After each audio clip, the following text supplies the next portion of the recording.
Next week, let's go to the vacation home and have a barbecue. When Dad said that, our family was thrilled.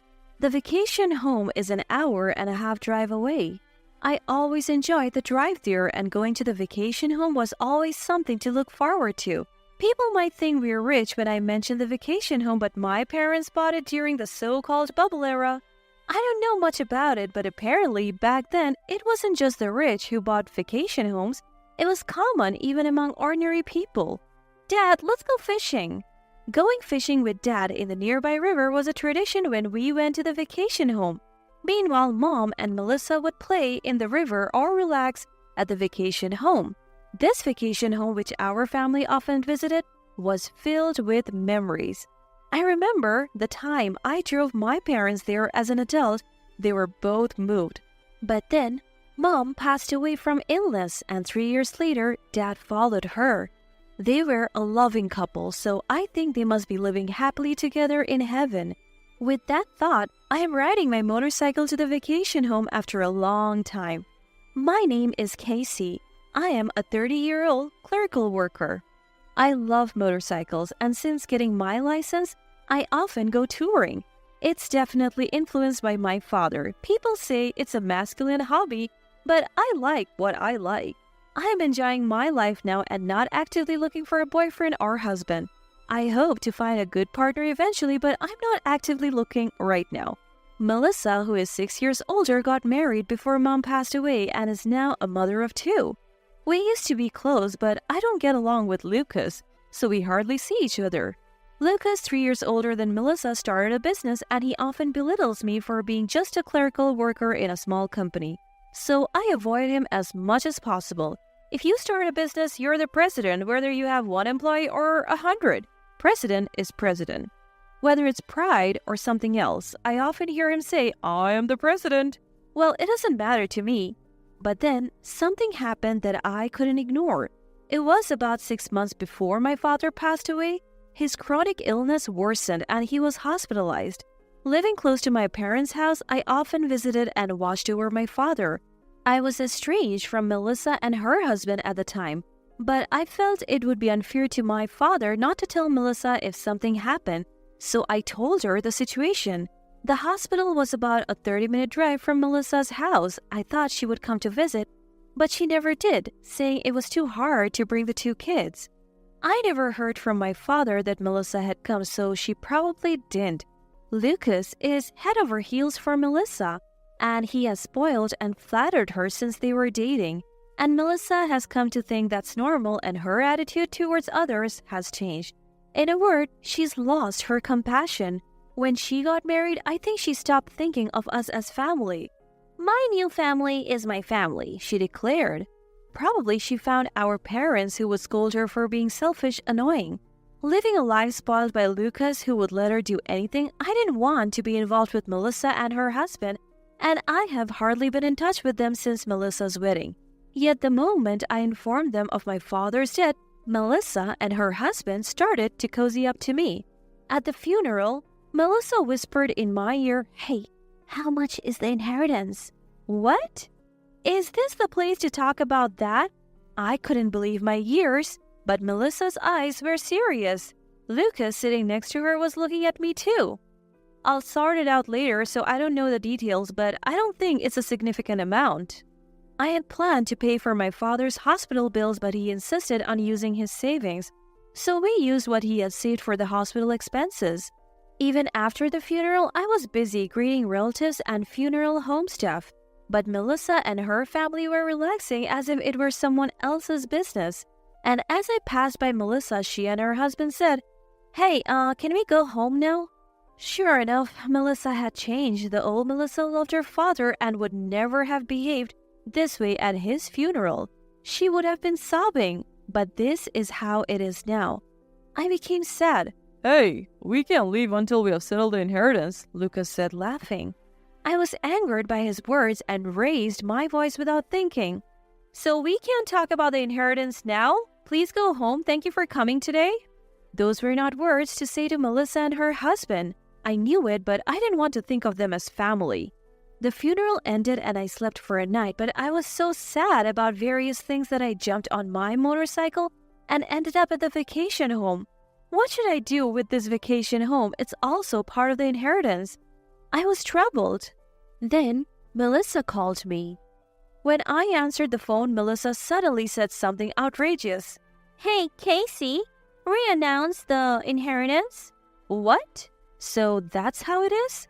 When I fell silent, Melissa started talking on her own. "After all, Casey, you're single, so you don't need money, right? We have 2 children and we never have enough money. You wouldn't understand being single, but raising children costs a lot." Melissa started talking about her children whenever she could. During the New Year's celebration, she would show up at her parents' house where relatives gathered, saying it was troublesome to stay long with the children only to take gift cards and sweets and leave. It was clear that she was after the gift cards. At some point, she became greedy for money and I began to dislike Melissa. And it's the same now that my father has passed away. Without mourning or thinking about my father, all she talks about is the inheritance. I was disappointed in Melissa. "Hey, are you listening? So renounce the inheritance." Even if you call it an inheritance, most of my father's savings were used for hospital bills. So it's just the house and the vacation home. Besides, before I could finish, Melissa cut me off. "All the more reason. If Casey renounces it, it will help us." There is no use talking to her anymore. "But what will you do with the family home and the vacation home? You won't live in them, Melissa. Will you go to the vacation home for fun?" "You know, my family home is in Atlanta and no one lives there anymore, so selling it could make some money. As for the vacation home, I wonder what to do with it." "I really wish you wouldn't sell the vacation home. It's filled with family memories." "Casey, always talking about family. That's why you're not married yet."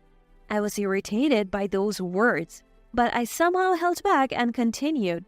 "But lately, vacation home seems to be in demand, so maybe it could sell for a high price? It even has hot springs, so there must be many people who want it."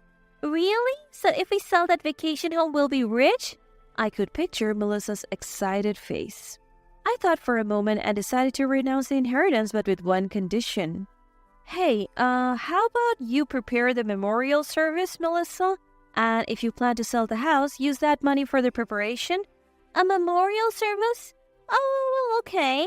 So you'll renounce the inheritance then?" Melissa's voice brightened. I was hesitant, but as a single person, I rarely visit the vacation home. If so, it would be better for Melissa's family to use it, and if Melissa decided to sell it, I would be fine with others using that memorable vacation home. I paused before replying. "Gladly." So I decided to renounce the inheritance and return to my usual life. A year passed since my father's death. "Melissa, how's the memorial service preparation?" "Casey, why are you contacting me now? Why are you angry?" "You've been ignoring my calls, Casey." "Huh? Misunderstanding? Oh, right. I changed my mobile number." I had changed my number since my father's funeral, wanting to cut ties with Melissa and her husband. Of course, I hadn't told Melissa, so she couldn't contact me. I just called to check on the progress of the memorial service. "So, is the memorial service ready?" "Huh? There's no way I could do it. I have 2 kids to take care of. You're single and free, Casey. You do it." I sighed. "You promised back then, didn't you? This isn't what we agreed on." "That's my line." "What? What do you mean?" "You said the vacation home would sell high, so I thought I'd sell it right away, but it's not selling at all. Instead, I'm being charged thousands of dollars for maintenance and repair fees, and even for using the hot springs. What's going on?" "Oh, that I found out about it later." "That's awful. It's a scam. A scam." "Why, Melissa? You're the one who wanted me to renounce the inheritance, right?" I said it might sell high, but that was just an amateur opinion. I didn't know if it would actually sell, but the family home sold, right? "Oh, well, yes," Melissa stammered. "That means the family home must have sold for a decent amount. Then use that money for the vacation home expenses and keep it for family use. If I want to use it, can I pay a fee?" Well, so Melissa, you really want to sell it?" I asked Melissa the obvious question once more. "How about renting out the vacation home then? You could set up tents in the yard for camping.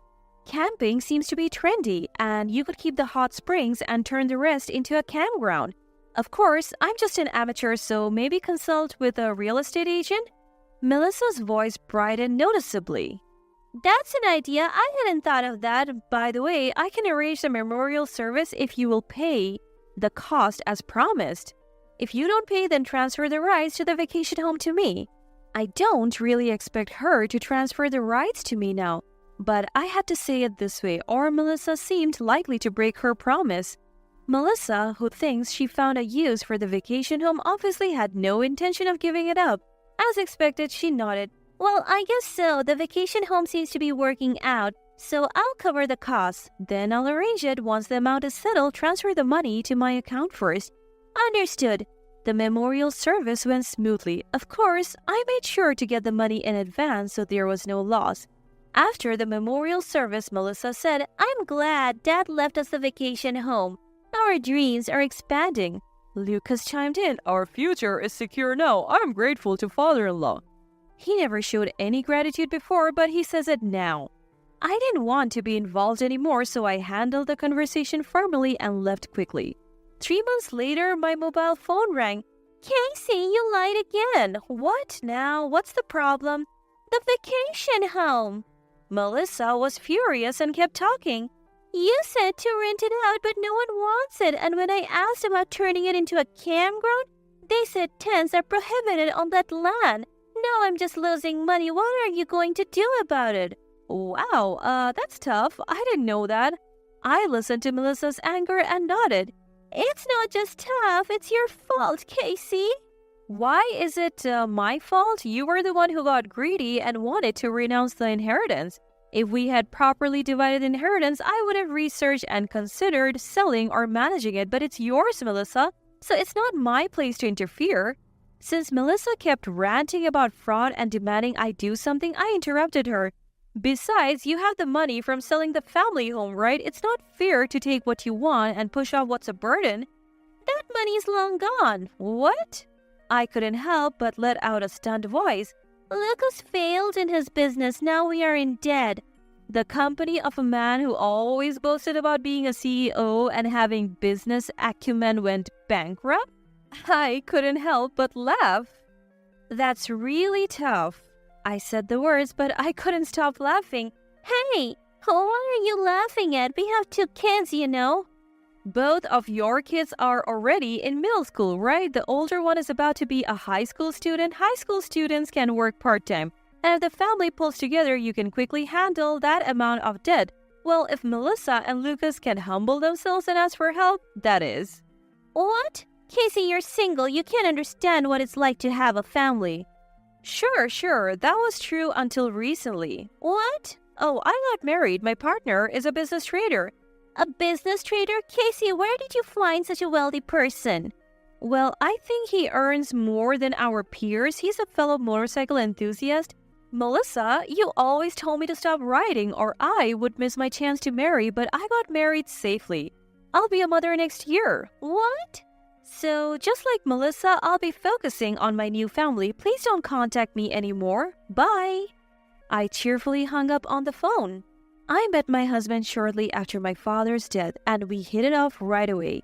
I think my worried father might have guided me to my husband. After my father's memorial service, my husband and I had a small wedding, and I soon discovered I was pregnant. I couldn't show my parents my wedding dress or their grandchild's face, but I'm sure they're watching from heaven. Dad, Mom, I'm very happy